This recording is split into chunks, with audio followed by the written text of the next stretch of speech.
Welcome, everyone. It's Career Happy Hour. I'm Andrew Beach, Executive Career Coach. I help professionals communicate their value to find great careers or opportunities faster. That's whether you're working or not. That's the foundation also of my podcast, if you're not familiar with it, called Job Seekers Radio. You can listen to that podcast at jobseekersradio.com. Topic for today is how to make a career change. Before we get started, I would really appreciate your help. Every platform I'm on, including LinkedIn, Periscope, Facebook, in my group, and YouTube, has a little link down below. If you could share this to your social channels, specifically if you could share it on LinkedIn, that would provide me so much joy. I want to spread the word about this. Every Friday, 3 p.m., here on LinkedIn and all those other platforms I talked about, I'm providing you free career coaching. Any questions you have, leave them in the chat. I'm happy to answer. Doesn't matter what platform you're on, I will answer your questions. No problem at all. It's a wonderful day today. It's Friday, and it's happy hour somewhere. So if that's you, let me know where you're joining from and what's your preferred cold drink. How about that? What's your preferred cold drink? Let me know that in the chat. And we'll get started here in just a moment. I appreciate you. If you can hear me, please let me know in the chat as well that you can actually hear what I am saying to you. So I had a lot of candidates, a lot of people I'm coaching this week actually come to me and say, how do I make a career change? And that was kind of a consistent theme this week. Going from X, maybe X is, let's say, financial analyst, and I want to start doing business development work. So a complete career change. Many careers, by the way, are very well related. So if I was financial analyst, that might make me a very good HR person because it's a lot of process orientation, a lot of analysis that way. So really, we're going to talk through some ideas, some thoughts that I have about career change. And when I made a career change, I made really a couple of career changes. Some were related, some not. So some was a switch to industry. So for example, I worked in the corporate world and I actually had the opportunity. Let me know if you can see this. Are we getting a lot of latency and buffering like we did last week? I didn't like that so much. Looks like we have a handful of folks here joining us. But there's a number of things I want you to think about when you're going through this process. And let's go through those now. So when I made a career change into career coaching, that journey actually started in 2001.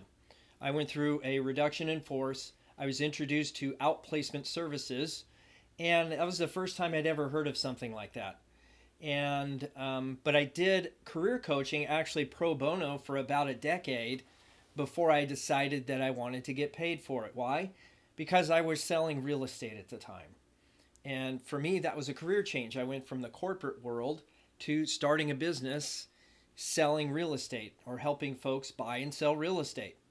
So that was the change that I made. That was a career change. And that was a little more organic because I already had the sales skills. I understood hard work, and I actually did really well in real estate. And now, and so I was drawn to that. Why? I was drawn to that because I had what I would consider a mediocre transaction in real estate. And often your interest or your need or path to do a career change comes from a painful experience. It happens all the time. So for me, failed real estate transaction, I looked at the industry and thought it could do better with me being in it. And so I was actually pulled in that direction. That's what I mean by gravitational pull. What are you pursuing? And is it drawing you towards it? It sounds kind of corny, but the same thing happened with career coaching. I came to a crossroads in my life and I saw, okay, the time when I was most fulfilled, most happy, most satisfied, when I was coaching folks through a career transition that were having difficult times with that. And it's perfectly normal. All of the things that you're experiencing, maybe if you're trying to transition, either if you're out of work or you're currently working and trying to get to something better, then that is a perfectly normal set of feelings. And what I didn't like seeing was people painfully walk through that process. That's why I decided to then become a career coach. And I went through a job search to find a corporate job in career coaching, and I found that. That took me exactly 35 days, start to finish. So what was the reason for that? Well, there's a number of reasons that I could tell you about, but truthfully, I had a pull to come into this industry and to actually make it my profession. That's why I pursued it, because it was valuable to me. What is it that you find valuable? Um, what is it that you're drawn to? What do you want to do with the time that you have left, if you know what I mean? So think about that for a second, and perhaps we can come up with an answer that is good for you, and we can help you through a process. Okay? So I'm not seeing any chats here. Let me see if I can put something up. Let's see. Maybe I need to come at it from this side. I'm going to put a chat. See if my chats come through. Because for some reason the chats aren't coming through on my side. So if you have chats, maybe go over to YouTube. I could put that link in the chat, I suppose, but I can't see my chats, so I don't know why that is. I'll have to work through that and find out a better way. Perhaps I need to close this window and this window. Maybe that will help. Okay, there we go. Any questions, go ahead and ask in the chat. Let me go see if they're showing up in my notifications. I don't think I can have this video open. There we go. Okay, my chat just showed up like 10 minutes later. Okay, so first step, gravitational pull. If what you're experiencing is being drawn, if you're being drawn to that experience, maybe that's something to investigate. So I would encourage you, go ahead and draw up a plan to get to that place and see if you can make it happen for yourself. It doesn't have to be perfect. It just has to be something you want to pursue. I often refer to it as a noble ambition. What are you looking to nobly move towards? Okay, so that's first thing that I always encourage people if they're making a career change. What's drawing you? What is something you're interested in? The next thing is self-leverage. And I say self-leverage in that way primarily because what I'm experiencing is that some people see this thing that they're drawn to and they don't do anything about it. And there is a process by which you need to get some leverage on yourself to pursue this thing. So think about it. Why is it you want to do something? What is it about that thing that if you have enough, what did they say? If you have enough whys, you'll find out how. And I think I've heard that from Tony Robbins and many others. And I think it's true. If you have enough reasons why you want to do something, you'll find a way to do it. So make sure you pull out and try to find out what is the why behind what you're doing. Because I think each one of us has a pursuit that we should be going after. We just don't have the leverage to go after it. So if you need some accountability, let me know. I mean, leave it in the chat. I'm happy to support your success in any way that I can. So that's the first thing. Get that gravitational pull. The second thing is get leverage on yourself. Maybe even force yourself to try something new and different. And then the third thing is repositioning your experience. Sometimes the experience is so divergent that you have to go get a volunteer role. That's kind of what I did. I volunteered, career coached for the better part of a decade. And I moderated a group called Breakfast Club. It was something I was involved in and I felt passionate about. And that's the way I did it. I did it volunteering for a long time. And what I had to do was then, if I wanted to use that volunteer experience to get a corporate job, I had to use that volunteer experience as part of my regular experience and tune that to the audience. What does that mean? That means virtually any experience that you have can be repositioned for the role you're seeking. It's understanding your audience. What is the audience looking for? What are the skills that are in high demand but low supply? And do you have those skills? How can you take, say, financial analyst skills and tune that for business development? Maybe there's a business case that you understand the analysis of. So building a business case is something that you're familiar with. Perhaps there's other things, much like, I don't know, if you have a skill that's, say, planning out the market details is a business development role. Maybe you have some experience as a financialist in corporate planning. So the planning part is consistent. It's just the way you position it might be different. So think about the language of your audience. And then there's dependency on the proper tools. So when you're thinking about going through this process for you and you're going through it, make sure you're depending on the right tools. If you think about all the tools available to you in job search, the first one that most people come with is resume. Man, I need to get a resume that says this thing, or I need a new resume for that. When really the challenge is, even if you presented a resume, it might be disqualified because you don't match the requirements, because you don't have the experience. That's very common. So unless you're capable of repositioning all of your experience to fit a new niche and to make a U-turn, so to speak, I think you see the curvy road, right? To change directions on the road, then you need to depend on a different tool. And that's why I encourage networking. When I got that job in 35 days, I believe it's strictly because of my relationships and the networking I did, period. That's why I was able to do it in 35 days. I encourage you to do the same thing. Get out there and network and have conversations with people in the industry you really want to be in, that are doing the kind of work you want to do, that hire for the kind of work you want to be hired for. Okay, so depend on the networking. Yes, you're probably going to need a resume, but I'm a firm believer the reason I got the role wasn't because of my resume. There were already 30 plus candidates that they interviewed, and I was not in that candidate pool. I got there by networking. Okay, and then go to market. Go to market means getting out and actually doing the work, meeting the people, having the conversations. If you need support in that side of things, I've got in fact, I shared it with another fellow here just a minute ago. It's the anatomy of a networking conversation. You can get that on the podcast website. In fact, we just released on Wednesday a new episode of Job Seekers Radio called The Number One Hidden Secret to Career Success. It's a great episode.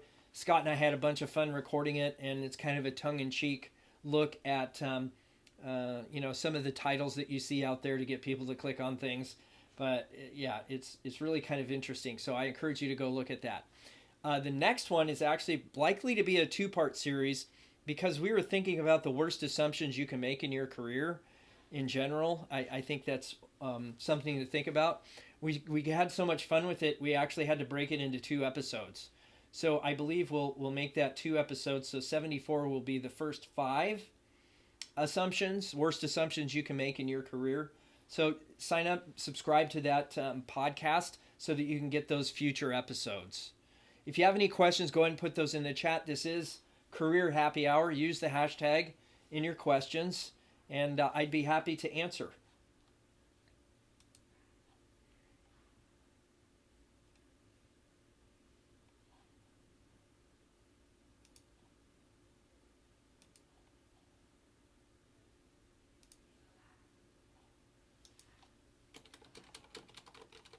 Do you have any questions out there?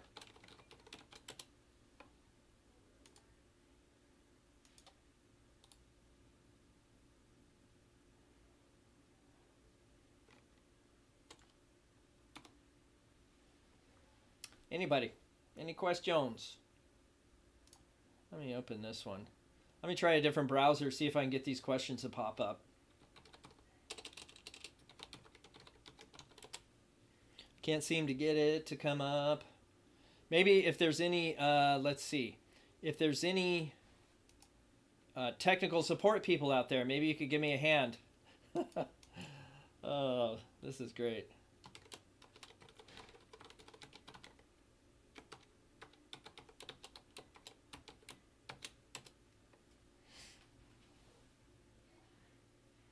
Oh, great.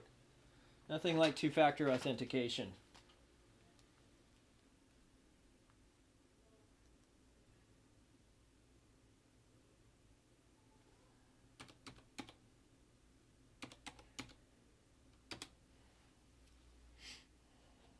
Bear with me, please. Ladies and gentlemen, welcome to Career Happy Hour. If you have any questions, go ahead and leave them in the chat. And if I don't get to them today, I'll do them after, because for some reason this is not showing up for me.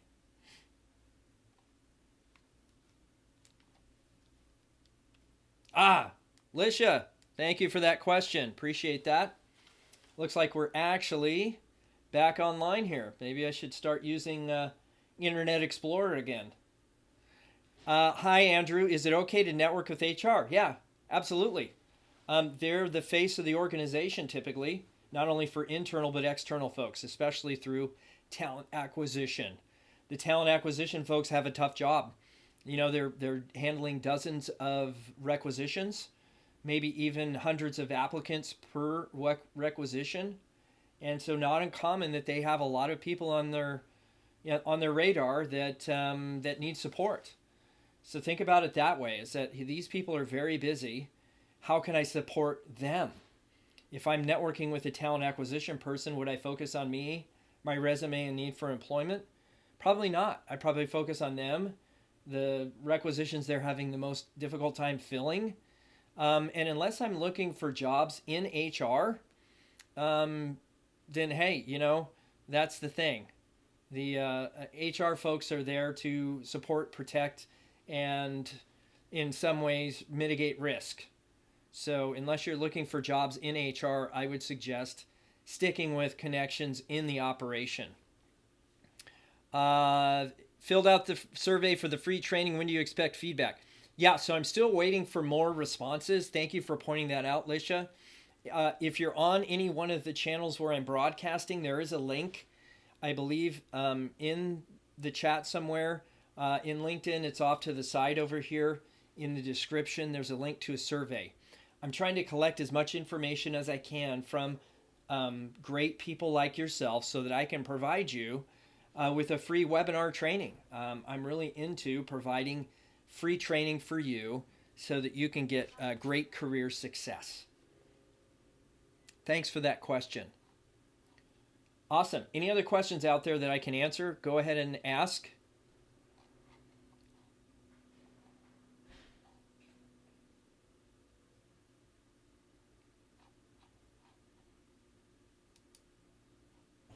We got folks here. I'm sure you got questions. It could be related to resume or LinkedIn or even interviewing, market planning, networking, anything at all. Happy to answer.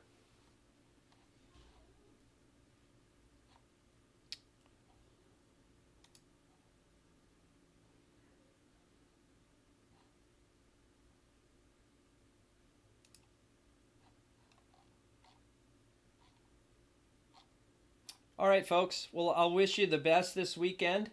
Appreciate you and your attention today.